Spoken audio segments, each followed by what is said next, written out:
Health, news, science, and the blogspot.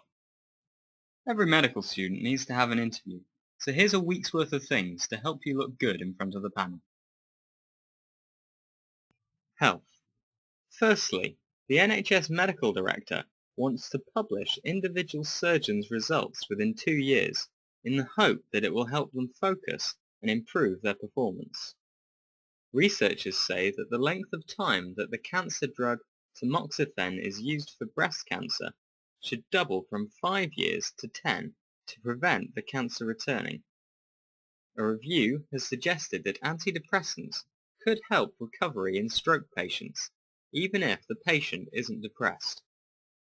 The 100 millionth person has been vaccinated against meningitis with Menafrivac recently.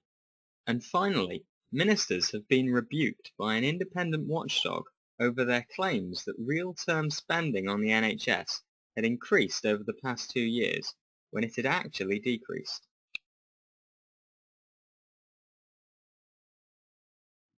News.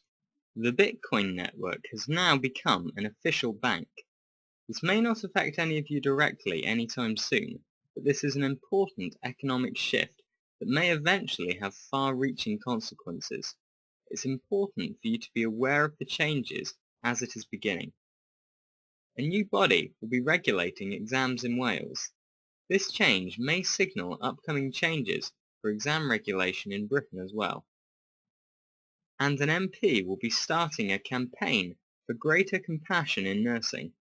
This is important as it could lead to a greater focus on compassionate care throughout all of medicine.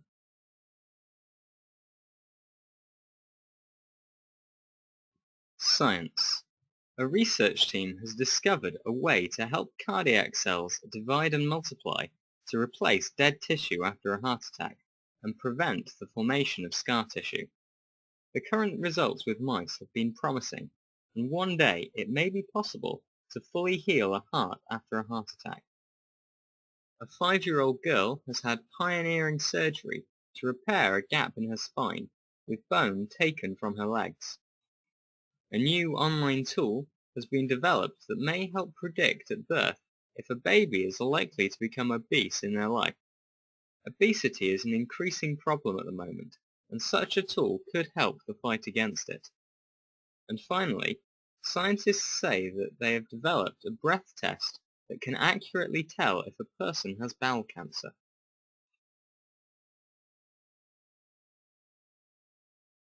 The Blogspot. Finally, I just want to highlight a couple of your blogs that have stood out to me this week.